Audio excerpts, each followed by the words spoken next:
నమస్కారం. ప్రతిధ్వనికి స్వాగతం. Neat paper లీకేజీలు, విద్యా వ్యవస్థలో వైఫల్యాలకు నిరసనగా ఢిల్లీలో మొదలైన ఆందోళనలు రగులుతూనే ఉన్నాయి. అసలు విద్యార్థులు ఎందుకు రోడ్లెక్కారు? వారు ఏం కోరుకుంటున్నారు? ఉద్యమానికి నేతృత్వం వహిస్తున్న కాక్రోచ్ జనతా పార్టీ ప్రతినిధులతో కేంద్రం ఇవాళ జరిపిన చర్చల సారాంశమేంటి? కేంద్రం వారికి ఎలాంటి హామీలు ఇచ్చింది? ఒక పక్క చర్చలు జరుపుతూనే మరో పక్క కేంద్ర హోంశాఖ సహాయ మంత్రి ఉద్యమం వెనుక అసాంఘిక శక్తులు ఉన్నాయని మీడియాకు చెప్పడం ద్వారా సమస్యను జటిలం చేస్తున్నారా? నీట్ లీక్ అయినప్పటి నుంచి ఇప్పటి వరకు కేంద్రం ఆ సమస్యను అసలు ఎలా హ్యాండిల్ చేసింది? ఈ ఉద్యమం నుంచి పాలకులు నేర్చుకోవాల్సిన పాఠాలేంటి? ఇదే అంశంపై నేటి ప్రతిధ్వని ఈరోజు చర్చలో పాల్గొంటున్నారు ఎస్ నగేష్ కుమార్ గారు, సీనియర్ సంపాదకులు, అదేవిధంగా ప్రొఫెసర్ తిరునహరి శేషు గారు, రాజకీయ విశ్లేషకులు. ఇద్దరికీ నమస్కారం అండి. నమస్కారం. నగేష్ గారు, ఢిల్లీలో విద్యార్థుల ఆ నిరసనలు కేవలం పేపర్ లీకేజీలకే పరిమితం కాకుండా రోజు రోజుకు తీవ్రమవటానికి ప్రధాన కారణాలేంటి? దీనికి ప్రధాన కారణం ఏంటంటే ఇది నీట్ లీకేజ్. ఇది మొదటిసారి కాదు, 2 సంవత్సరాల కిందట ఇలాగే లీకేజ్ జరిగింది. అప్పుడు కూడా హెచ్ఆర్డి మంత్రి ధర్మేంద్ర ప్రధానే ఉన్నారు. సో ఇది కాకుండా పత్రికల్లో రోజు చూస్తున్నాం, ఈ వరుసగా గత 10 ఏళ్ల నుంచి ఎన్ని లీకేజీలు జరుగుతున్నాయో అంతకు ముందు జరగటం లేదు అనేది కాదు. బట్ ప్రధాన కారణం దీనికి ఏమిటంటే లీకేజ్ అనేది ఒక అంశం. ఈ లీకేజ్ ఏంటంటే వెంటనే గవర్నమెంట్ చర్యలు తీసుకుంది. నీట్ ఎగ్జామినేషన్ కండక్ట్ చేసింది, బాగా చేసింది. దీంట్లో ఏంటంటే పెద్దగా కంప్లైంట్స్ లేవు, ఏవో చిన్న చితక కంప్లైంట్స్ ఉన్నాయి. బట్ దీంట్లో లార్జర్ ఇష్యూ ఏమిటంటే యువకులందరూ అన్ఎంప్లాయ్మెంట్ వల్ల చాలా అసంతృప్తిగా ఉన్నారు. వాళ్ళు గవర్నమెంట్ నుంచి ఆశించేది ఏమిటంటే ఉద్యోగాలు, వాళ్ళకు ఒక ఫ్యూచర్ ఉండేలాగా ఇది ఒక ఫెసిలిటీ క్రియేట్ చేయాలని వాళ్ళు ఎక్స్పెక్ట్ చేస్తున్నారు. అది కాకుండా ఉన్న ఎగ్జామే మళ్ళా వాళ్ళ చేత రాయిపించడంతో అది వాళ్ళు చాలా ఫ్రస్ట్రేషన్ వస్తున్నారు. దాని తర్వాత ఈ నీట్ ఎగ్జామినేషన్ మనం వేరే దేశాలతో ఎట్లా కండక్ట్ చేస్తున్నారో మనం నేర్చుకునే అవసరం చాలా ఉందండి. ఫస్ట్ థింగ్ ఏమిటంటే చైనా సరే దీని గురించి బాగా మనం విన్నాము, చేసాము. ఏమిటంటే చైనాలో నీట్ ఎగ్జామినేషన్ జరిగిన మెడికల్, ఇది సివిల్ సర్వీసెస్, దాని తర్వాత ఇంజనీరింగ్ సైమల్టేనియస్ గా జరుగుతాయి. ఒక రోజు పరీక్ష కాదు, 3 రోజుల పరీక్ష కలిపి జరుగుతారు. దాంట్లో ఏంటంటే మొత్తం దేశం అంతా స్తంభించిపోతుంది స్టూడెంట్స్ అనేది. ఎట్లాగా ట్రాఫిక్ ఆపేస్తారు సౌండ్ లేకుండా, స్టూడెంట్స్ త్వరగా ఎగ్జామినేషన్ హాల్కి రావడానికి. అక్కడ ఏమిటంటే ఫ్లైట్స్ డిలే చేస్తారు. ట్రాఫిక్ ఏమిటంటే ఎగ్జామినేషన్ టైంలో ఆఫీసులు 9 నుంచి 11 దాకా ఒక పరీక్ష ఉంటాయి, 11 నుంచి ఆఫీసులు నడుస్తాయి.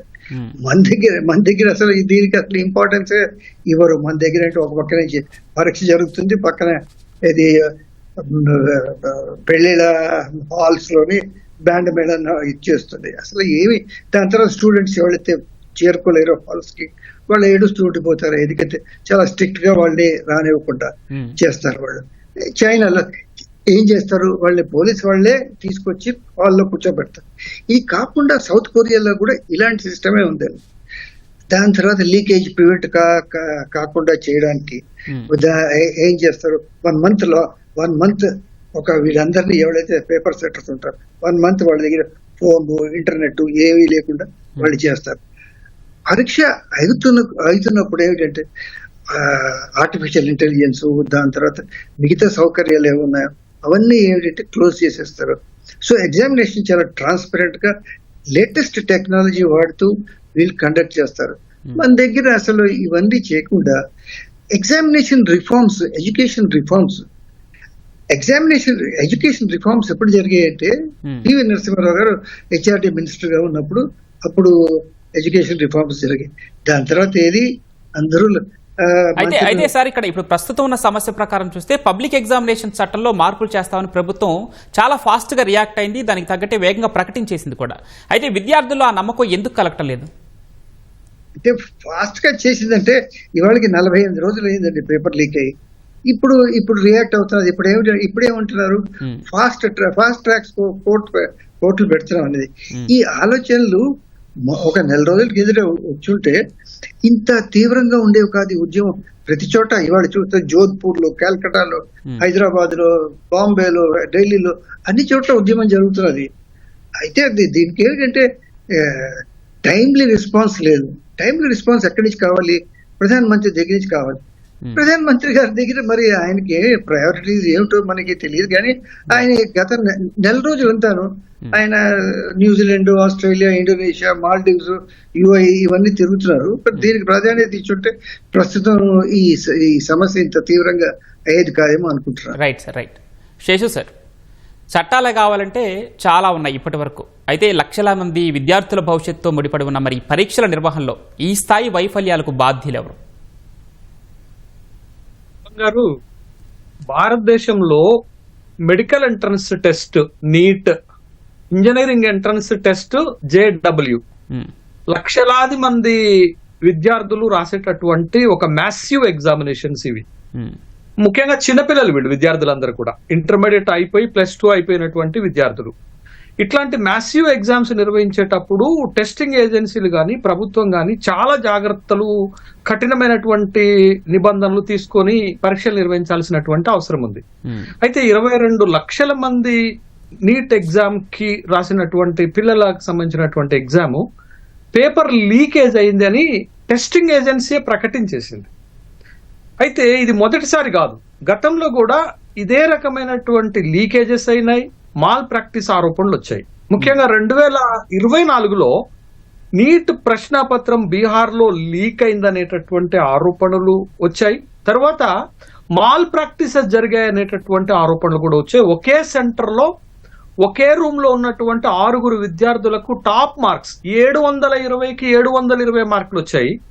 మొత్తము ఎగ్జామ్ లో 67 మంది విద్యార్థులకి టాప్ ర్యాంకులు వచ్చినటువంటి సందర్భంలో ఎక్కడో మాల్ ప్రాక్టీస్ జరిగిందనేటటువంటి ఆరోపణలు వచ్చాయి. అప్పుడు ప్రభుత్వం 24లో కూడా స్పందించి ఏం చేశారు అని అంటే ఒక చట్టం తీసుకొచ్చారు పవన్ గారు. చట్టం ఏంటి అని అంటే public examinations prevention of unfair means 2024 అనే ఒక చట్టాన్ని తీసుకొచ్చారు. ఆ చట్టం తీసుకొచ్చిన తర్వాత కూడా ఇప్పుడు మళ్ళా ప్రశ్నాపత్రం లీక్ అయింది అనేటటువంటిది ఒకటైతే, రెండోది చట్టం మాత్రమే తీసుకురాలేదు. 2024లో ఇస్రో మాజీ చైర్మన్ కె రాధాకృష్ణన్ నేతృత్వంలో 7 నిపుణుల కమిటీని కేంద్ర ప్రభుత్వం నియమించింది. వాళ్ళు ఆల్రెడీ 101 సిఫారసులతోటి కేంద్ర ప్రభుత్వానికి ఒక రిపోర్ట్ సమర్పించారు. ఆ రిపోర్ట్ లో ఉన్న ప్రధానమైనటువంటి అంశాలను ఇప్పుడు 2 అంశాలు కేంద్ర ప్రభుత్వం అమల్లోకి తీసుకొచ్చింది. ఒకటి కంప్యూటర్ బేస్డ్ ఎగ్జామినేషన్ సిస్టమ్ ఒకటైతే, రెండోది ఆన్ స్క్రీన్ మార్కింగ్ సిస్టమ్ తీసుకొచ్చింది. ఈ సిస్టమ్ వచ్చిన తర్వాత కూడా సిబిఎస్ఈలో మూల్యాంకనంలో తప్పులు దొరికాయి. అంటే చట్టం వచ్చిన తర్వాత కూడా, కమిటీ సిఫారసులు చేసిన తర్వాత కూడా ఇవి తప్పులు దొర్లుతున్నాయి అనేది మన కళ్ళ ముందు స్పష్టంగా అటు సిబిఎస్ఈలో కనపడింది, ఇటు నీట్ ప్రశ్నపత్రం లీకేజ్ లో కనపడింది. అయితే ఈసారి లీకేజ్ ఏంటి అని అంటే, ప్రభుత్వం ఈ వైపు చర్యలు తీసుకుంటే ఇంకొక వైపు అసలు పేపర్ సెట్టింగ్ చేసిన వాళ్లే పేపర్ సెట్టింగ్ చేస్తున్నటువంటి దశలోనే పేపర్ లీకేజ్ చేయటం అనేది చాలా వివాదాస్పదమైనటువంటి అంశంగా మారింది. అయితే మీరు అడుగుతున్న ప్రశ్న ఏంటి, దీనికి ఎవరు బాధ్యులు, who is the responsible for these leakages అని అడుగుతున్నారు. బట్ ఈ లీకేజ్ అవ్వటానికి ప్రధానమైనటువంటి బాధ్యత టెస్టింగ్ ఏజెన్సీ, రెండోది మంత్రిత్వ శాఖది, మూడోది ప్రభుత్వానిది. ఎందుకు నేను ఈ ముగ్గురిని బాధ్యులను చేస్తున్నానంటే, ఇవాళ పేపర్ లీకేజ్ అవ్వటానికి పేపర్ సెట్ చేసినటువంటి వాళ్ళు బాధ్యులు, వాళ్ళని అరెస్ట్ చేశారు, రిమాండ్ కు పంపించారు. కానీ ఆ లీక్ ని అరికట్టలేనటువంటి ఏజెన్సీ గాని, ఆ లీక్ ని అరికట్టలేనటువంటి పర్యవేక్షణ లోపం ఉన్నటువంటి మంత్రిత్వ శాఖ కూడా బాధ్యత తీసుకోవాల్సినటువంటి అవసరం ఉంది కదా. అది ఇప్పుడు ఇక్కడ ఈ దేశంలో ప్రధానంగా లేవనెత్తుతున్నటువంటి ఒక అంశం. రెండోది ఏంటి అనంటే, పిల్లవాడిని ఎగ్జామ్ జరిగేటప్పుడు ఎంత బాధ్యుని చేస్తాం తెలుసా అండి పవన్ గారు? నేను స్వయంగా నీట్ ఎగ్జామ్ ఇన్విజిలేటర్ గా పనిచేసిన వాడిని. నా కాలేజీలో ఎగ్జామ్ జరిగితే 11:30కు పిల్లవాడు లోపలికి వస్తే 5:30కు మాత్రమే పిల్లవాడిని వదులుతాం. లోపలికి వచ్చేటటువంటి పిల్లవాడిని ఎలా పరీక్ష చేస్తామంటే, కనీసం వాడు ఫుల్ హ్యాండ్స్ షర్ట్ వేసుకోవడానికి వీల్లేదు, ట్రాన్స్పరెన్సీ వాటర్ బాటిల్ పట్టుకురావాలా, వాచ్ పట్టుకోవటానికి వీల్లేదు, ఇన్ని కఠినమైనటువంటి నిబంధనలు పెడతాము. ఒక్క నిమిషం లేట్ అయినా వాడు పరీక్షకు అనర్హుడవుతాడు. కానీ మరి పరీక్షను నిర్వహించే శాఖ ఫెయిల్యూర్ అయితే బాధ్యత తీసుకొని రాజీనామా చేయాల్సినటువంటి అవసరం ఉంటదా లేదా అనేటటువంటి ప్రశ్నకు దిస్ ఇస్ ద మౌలికమైనటువంటి ప్రశ్న. కాబట్టి ఆ ప్రశ్ననే ఇవాళ దేశవ్యాప్తంగా ఉద్యమ రూపంలో వచ్చిందనేటటువంటి విషయాన్ని మనం గమనించాలి. నగేష్ గారు, మీరు చెప్పండి, ఒక విశ్లేషకుడిగా ఈ విద్యార్థి ఉద్యమం వెనుక ఎవరో ఉన్నారని నడిపిస్తున్నారు అనే విమర్శలను మీరు ఎలా చూస్తున్నారు? అంటే కొంచెం ఇది విచిత్రంగానే ఉందండి. మొదట ఏమిటంటే ఇది కాక్రోచ్ జనతా పార్టీ వాళ్ళు మొదలెట్టారు.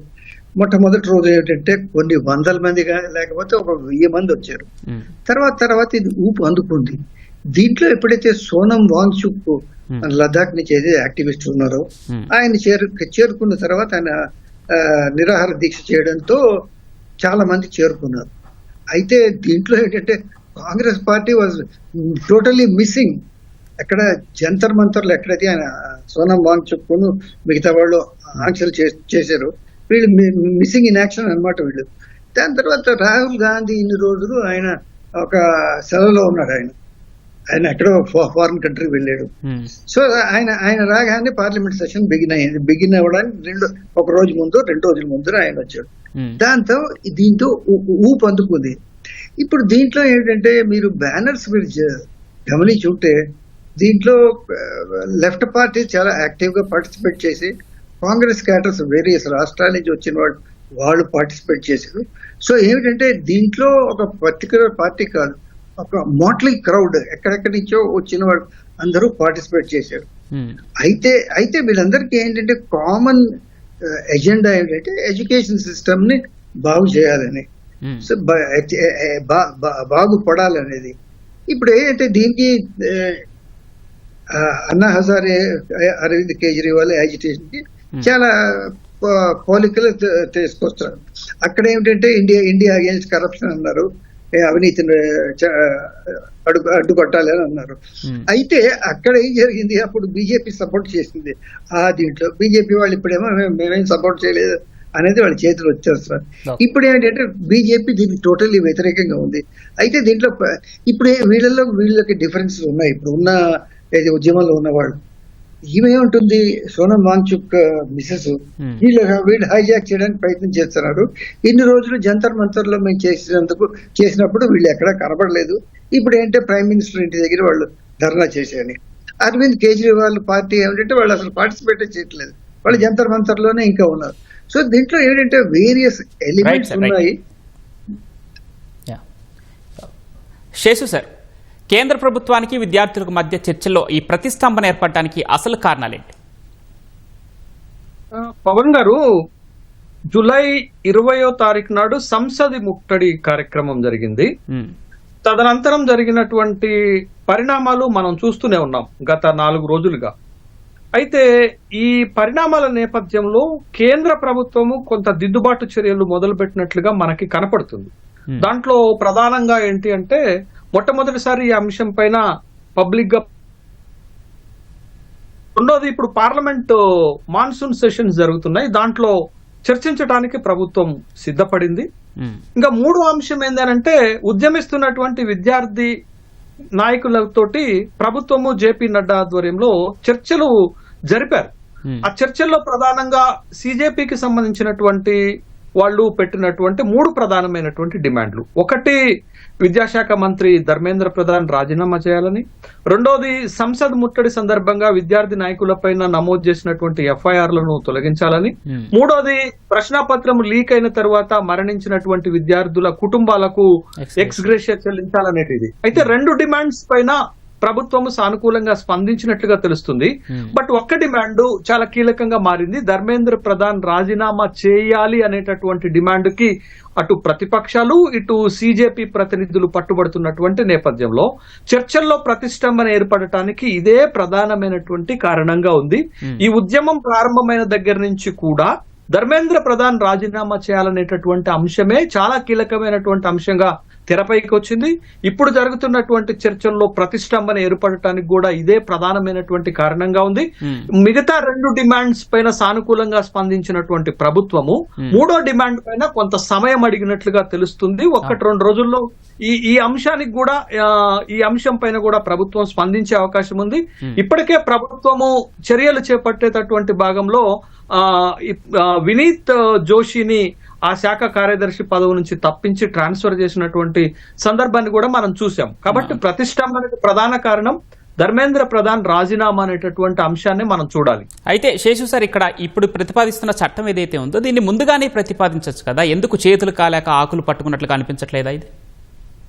యా, ఖచ్చితంగా ప్రభుత్వము చేతులు కాలిన తర్వాత ఆకులు పట్టుకున్నది అనేటటువంటి అభిప్రాయము అందరిలో, సామాన్య ప్రజానీకంలో, విద్యార్థుల్లో, తల్లిదండ్రుల్లో కూడా ఇదే అభిప్రాయం ఉంది. ఎందుకనంటే మే 3 నాడు ఎగ్జామ్ జరిగితే మే 12వ తారీఖు నాడు పరీక్షా పత్రం లీక్ అయింది అని టెస్టింగ్ ఏజెన్సీ ప్రకటించినప్పుడు అప్పటి నుంచి ఈ ఉద్యమం జరుగుతుంటే జూలై 20 నాటికి, అంటే మధ్యలో 70 రోజులకు పైగా ప్రభుత్వం స్పందించినటువంటి తీరు, ముఖ్యంగా ప్రధానమంత్రి దీనికి స్పందించలేదు. తర్వాత ఉద్యమం చేస్తున్నటువంటి వాళ్ళని పిలిచి మాట్లాడలేదు. వాళ్ళు చేస్తున్నటువంటి ఉద్యమాన్ని తేలికగా తీసుకున్నటువంటి సందర్భం మనకు కనపడింది. కనీసం అఖిలపక్ష సమావేశాన్ని కూడా పిలిచి మాట్లాడలేకపోయింది అనేటటువంటిది ఒకటైతే, స్పందించినటువంటి ధర్మేంద్ర ప్రధాన్ కూడా అగ్నికి ఆజ్యం పోసినట్టుగా ఈ ఉద్యమం వెనకాల టెర్రరిస్టుల బి టీం ఉంది అనేటటువంటి ఒక ప్రకటన చేయడంతో కొంత జటిలంగా మారింది అనేటటువంటి విషయం. అయితే ఇప్పుడు ప్రభుత్వం ఏం చేస్తుంది, దిద్దుబాటు చర్యల్లో భాగంగా కొన్ని ప్రతిపాదనలతో ముందుకు వచ్చింది. అటు చర్చలు, ఇటు చర్యల్లో వాళ్ళు తీసుకొస్తున్నటువంటి ఒక ప్రధానమైనటువంటి అంశం ఏంటి అని అంటే బిల్ తీసుకొస్తామంటున్నారు. ఒక కఠినమైనటువంటి బిల్ తీసుకొస్తామంటున్నారు. రెండోది 4 రాష్ట్రాల్లో 5 ఫాస్ట్ ట్రాక్ కోర్టులను తీసుకొని వస్తామంటున్నారు. తర్వాత చట్టాన్ని పకడ్బందీగా అమలు చేయడానికి ప్రయత్నం చేస్తామని అంటున్నారు. బట్ ఇవి ఇంతకు ముందే స్పందించి ఉంటే కొంత మేరకు ఉద్యమాన్ని నియంత్రణలో తీసుకొచ్చేటటువంటి అవకాశం ఉంది.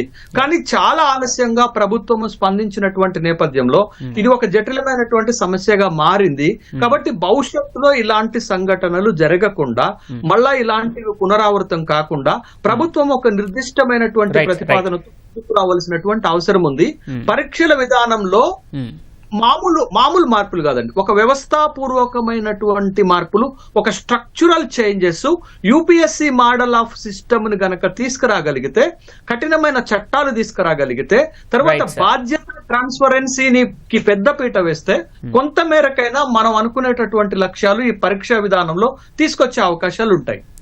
నగేష్ గారు, ఇప్పుడు కొంత డిలే అయినప్పటికీ కూడా విద్యార్థులతో కేంద్ర ప్రభుత్వ ప్రతినిధులు చర్చలు జరుపుతున్నారు. కానీ మరోపక్క కేంద్ర హోంశాఖ సహాయ మంత్రి ఈరోజు ఉద్యమం వెనుక అసాంఘిక శక్తులు ఉన్నాయని ఆయన వ్యాఖ్యలు చేయడం జరిగింది. దీన్ని మరి సమస్య పరిష్కారానికి విమర్శలు ఎంతవరకు దోహదం చేస్తాయంటారు? అంటే అక్కడ చాలా సీనియర్ మినిస్టర్స్ ఈ ఇష్యూతో డీల్ చేస్తున్నారు. ఎవరు ఆయన సింగ్, ఆయన ప్రైమ్ మినిస్టర్ ఆఫీస్ లో ఆయన ఒక సీనియర్ మినిస్టర్, దాని తర్వాత JP Nadda Bharatiya Janata party president గా మొన్నటి దాకా ఉన్నాడు, సంబంధిత హెల్త్ మినిస్టర్ అయినా, దాని తర్వాత అమిత్ షా డీల్ చేస్తున్నాడు. అలాంటి సమయంలోని ఇలాంటి ఒక అపస్వరం ఏదైతే వినిపిస్తుందో దాంతో ఉపయోగం ఏం లేదు. ఈయన హెడ్ లైన్స్ క్రియేట్ చేయడానికే ప్రయత్నం చేస్తున్నాడు అనేది అనిపిస్తున్నాడు. అంటే నిన్న జేపీ నడ్డా గారు కూడా అనడం జరిగింది, ఆయన డిటెన్షన్ పవర్స్ ఇవ్వడం జరిగింది ఢిల్లీ కమిషనర్ అని చెప్పేసి, అది కూడా కొంత రెచ్చగొట్టే ధోరణి అనిపించింది. అంటే మరి యాక్చువల్లీ ఈ రెచ్చగొట్టే వాళ్ళలో చాలా మంది కనబడుతున్నారు. నిన్న చీఫ్ జస్టిస్ ఆఫ్ ఇండియా కూడా ఇది అర్జెంట్ మ్యాటర్ కాదని మేము తీసుకోమన్నట్టుగా అనేది దానికి కూడా చాలా విమర్శలు వచ్చాయి. అయితే ఇప్పుడు పవన్ గారు ఒకటి మనం గమనించాలి, ఎప్పుడైనా ఒక యాజిటేషన్ జరిగినప్పుడు ఇంత పెద్ద ఎత్తున యాంటీ సోషల్ ఎలిమెంట్స్ లేకుండా ఏది జరగదండి. ఎందుకంటే నిన్న పోలీస్ వాళ్ళని మనం చేసిన బ్రూటాలిటీ ఎంత మటుకు ఖండించాలో, స్టూడెంట్స్ కూడా బాగానే రిటాలియేట్ అయ్యారు.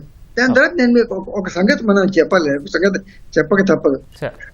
కేరళలో కొన్ని 2-3 సంఘాలు ఉన్నాయండి, దాని పేర్లు చెప్పదలుచుకోలేదు. ఇండియాలో ఎక్కడైనా ఒకవేళ గొడవ జరుగుతాయి, ఫస్ట్ వాళ్ళు అక్కడ చేరుకుని గొడవల్లో వాళ్ళు ఇన్వాల్వ్ అయిపోతారు. సో అది వీళ్ళ ఉద్దేశం అయిండాలి. కానీ దీంట్లో టెర్రరిస్టులు చేరారు అనేది తప్పు, ఇది అండం తప్పు అసలు ఫస్ట్ది. అయితే ఇక్కడ సార్, ఇప్పుడు కేవలం దోషులే కాదు వీళ్ళు కోరుకునేది, దోషులకు శిక్ష పడటమే కాదు, ఆ పారదర్శకత కోరుతున్నారు, జవాబుదారీతనం కూడా కోరుతున్నారు విద్యార్థులు. దీనికి సమాధానం చెప్పాల్సింది ఎవరు, ఆ భరోసా అసలు ఇవ్వాల్సింది ఎవరంటారు? తప్పకుండా ఇప్పుడు మిస్సింగ్ ఏమిటంటే జవాబుదారీతనం, అకౌంటబిలిటీ అనేది దీనికి ఎవరు తీసుకోవటం లేదు. ధర్మేంద్ర ప్రసాద్ అకౌంటబిలిటీ తీసుకోవాలి. కానీ ఇప్పుడు ఏమిటంటే వీళ్ళందరూ రోడ్డు మీద ఎక్కాక ధర్మేంద్ర ప్రసాద్ చేత రెసిగ్నేషన్ ఎట్లా ఇస్తారు? నేను ఎక్స్పెక్ట్ చేసింది ఏంటంటే ప్రధానమంత్రి ఇండోనేషియా, న్యూజిలాండ్, ఆస్ట్రేలియా పర్యటన చేసిన తర్వాత కేబినెట్ రీషఫుల్ చేస్తారు. క్యాబినెట్ రీషఫల్ ఈయన్ని కొంతమందిని డ్రాప్ చేస్తారనేది అనుకున్నాం. అప్పుడేమనుకున్నాం, నిర్మలా సీతారామన్ పోర్ట్ఫోలియో కూడా మార్చి ఫైనాన్స్ నుంచి హెచ్ఆర్డీకి మారుస్తారు అనేది అప్పుడు అనుకున్నాం. బట్ వీళ్ళందరూ రోడ్డు మీద ఎక్కాక మీరు ఒకటి గమనించాలి, ఇక్కడ ఏ ప్రభుత్వం అయినా రోడ్డు మీద డిమాండ్ చేసి ఏది ఫలానా వాళ్ళు రిజైన్ చేయాలి, ఫలానా వాళ్ళని మీరు తీసుకోవాలి అంటే ఏ గవర్నమెంట్ దీనికి ఒప్పుకోదు. సో కొంచెం వీళ్ళు కూడా అక్కడ కొంచెం పేషెన్స్ చూపిస్తుంటే, దాని తర్వాత ప్రధానమంత్రి కూడా కొంచెం టాక్ట్ తో డీల్ చేస్తుంటే, ఈయన ఏంటంటే ఆ పోర్ట్ఫోలియో నుంచి కనీసం తప్పించుంటే ఒక పరిష్కారం అయ్యేది. Right sir. శేషు సార్, మొత్తంగా ఈ ఢిల్లీ విద్యార్థుల ఉద్యమం అటు దేశ పాలకులకు, పరీక్షల నిర్వహణ సంస్థలకు, రాజకీయ పార్టీలకు నేర్పుతున్న అతిపెద్ద పాఠం ఏంటి? ముఖ్యంగా విద్యార్థుల్లో నమ్మకం దాన్ని తిరిగి పొందడానికి ప్రభుత్వం తీసుకోవాల్సిన అత్యవసర చర్యలేంటి? అదేనండి, ఇప్పుడు మనం ఏ ప్రభుత్వాలు కేంద్రంలో అధికారంలో ఉన్నా, రాష్ట్రాల్లో ఏ పార్టీలు అధికారంలో ఉన్నా, అటు జాతీయ పరీక్షల్లో కానీ, ఇటు రాష్ట్రాలు నిర్వహించేటటువంటి అకాడమిక్ పరీక్షల్లో కానీ, లేకపోతే ఉద్యోగాల భర్తీ కోసం నిర్వహించేటటువంటి పరీక్షల్లో కానీ లీక్ అయినటువంటి సందర్భాలు, ఆరోపణలు వస్తున్నటువంటి సందర్భాలు పుంఖాను మనం చూస్తున్నాం కదా. చూస్తున్నటువంటి సందర్భంలో మనం ఏ వ్యవస్థని తీసుకురావాలనేటటువంటి ఆలోచన ప్రభుత్వాలు సీరియస్ గా చెయ్యకపోవటం వల్లనే పదే ఇలాంటి సంఘటనలు రావటం వల్ల దేశంలో ఉన్నటువంటి విద్యార్థులు, యువత, నిరుద్యోగుల యొక్క ఆత్మస్థైర్యాన్ని దెబ్బతీస్తున్నాయి. మీరు ఈ ఇంపార్టెంట్ గ్రూప్ ని గనక మనం వదులుకుంటే, వీళ్లలో స్థైర్యాన్ని నింపలేకపోతే, వీళ్ళు నిరాశ నిస్పృహల్లోకి వెళితే ఇంకా మనం ఏమి సాధించినట్లు అనిపిస్తుంది. కాబట్టి ప్రభుత్వాలు, అయితే రాష్ట్ర ప్రభుత్వాలైనా కేంద్ర ప్రభుత్వమైనా, అటు అకాడమిక్ పరీక్షల్లోనైనా, పోటీ పరీక్షల్లోనైనా, లేకపోతే ఉద్యోగాల భర్తీకి నిర్వహించేటటువంటి పరీక్షల్లోనైనా వెరీ ఇంపార్టెంట్ ఏంటి అని అంటే సిస్టమ్ చాలా స్ట్రాంగ్ గా పనిచేయాల్సినటువంటి అవసరం ఉంటుంది. ఇవాళ మనం యూపీఎస్సీ మోడల్ ని ఎందుకు ఎగ్జాంపుల్ గా చెప్పుకుంటున్నాం? ఉన్న దాంట్లో చాలా పారదర్శకంగా, నిజాయితీగా, అకౌంటబిలిటీగా పనిచేస్తుందనే అనే ఉదాహరణలు మనం చెప్పుకుంటున్నాం కదా. బట్ అట్లాంటి మోడల్ ని, సిస్టాన్ని అన్ని పరీక్షల్లో రాష్ట్ర ప్రభుత్వాలు, కేంద్ర ప్రభుత్వాలు డెవలప్ చేయగలిగితే అది మనం ఒక గుడ్ సైన్ ఇవ్వగలుగుతామనేది. కానీ పదే పబ్లిక్ పరీక్షల్లో కానీ, ఇలాంటి పరీక్షల్లో కానీ పరీక్షా పత్రాలు లీక్ అవుతుంటే, మాల్ ప్రాక్టీసెస్ జరుగుతుంటే, అవినీతి జరుగుతుంటే ఇంకా ఎక్కడికి పోతుంది ఈ దేశంలో ఉన్నటువంటి యువత? కాబట్టి ఇప్పటికైనా గవర్నమెంట్స్ చాలా జాగ్రత్తలు తీసుకోవాలి. అదే నేను ఇందాకేమన్నాను, అకౌంటబిలిటీ, ట్రాన్స్పరెన్సీ కావాలి, స్ట్రక్చరల్ చేంజెస్ తీసుకురావాలి, ఎఫెక్టివ్ సిస్టాన్ని డెవలప్ చేయాల్సినటువంటి అవసరం ఉంది. అన్నిటికంటే ముఖ్యంగా చట్టము తన పని తాను పకడ్బందీగా చేయాలి. ఒకవేళ ఇట్లాంటి సమస్య తలెత్తినప్పుడు పడే శిక్షలు కఠినంగా ఉండాలి. ఉదాహరణ ఏంటి అని అంటే 2024 ఈ నీట్ పరీక్షా పత్రాన్ని లీక్ చేసి ప్రధాన ఆరోపణ ఉన్నటువంటి సంజయ్ ముఖియా ఏమన్నా నిర్దోషిగా బయటపడ్డాడు. How it is possible? ఎట్లా సాధ్యం అవుతుందనే ప్రశ్నకు ప్రభుత్వాలే సమాధానం చెప్పాలి కదా. సిబిఐ సరైన ఆధారాలు సంపాదించలేకపోవటం వల్ల ఇవాళ 2024 నీట్ పరీక్ష ప్రధాన ఆరోపణ ఎదుర్కొంటున్నటువంటి సంజయ్ ముఖియా నిర్దోషిగా బయటపడ్డాడు అనంటే వ్యవస్థల పైన నమ్మకం ఎలా కలుగుతుంది, ఎలా కల్పించగలుగుతారు అనేటటువంటి ప్రశ్నకే ఇవాళ జరుగుతున్నటువంటి ఉద్యమం. కాబట్టి భవిష్యత్తులో ఇలాంటివి జరగకుండా ఉండటానికి అటు సెంట్రల్ గవర్నమెంట్ గానీ, స్టేట్ గవర్నమెంట్స్ గానీ ఒక ప్రాపర్ సిస్టాన్ని డెవలప్ చేసుకోకపోతే ఇప్పటికైనా, బట్ భవిష్యత్తు అందుకే ఒక్క మాట పవన్ గారు, అందుకే దక్షిణాఫ్రికా యూనివర్సిటీ గోడల పైన ఒక మాట రాసి ఉంటుంది, ఒక దేశాన్ని నాశనం చేయాలంటే ఆ దేశంలో క్షిపణులు, మిసైల్స్ వేయాల్సిన అవసరం లేదు, ఆ దేశంలో ఉన్నటువంటి విద్యా వ్యవస్థను నాశనం చేస్తే సరిపోతుంది అని అంటారు. బట్ అది ఇక్కడ రావద్దు, ఇక్కడ జరగొద్దు అనేది ఈ దేశం కోరుకుంటున్నటువంటి ఆకాంక్ష. Right. Thank you Seshu sir, Nagesh sir, thank you so much డిస్కషన్లో పార్టిసిపేట్ చేసినందుకు. ఇది నేటి ప్రతిధ్వని. నమస్కారం.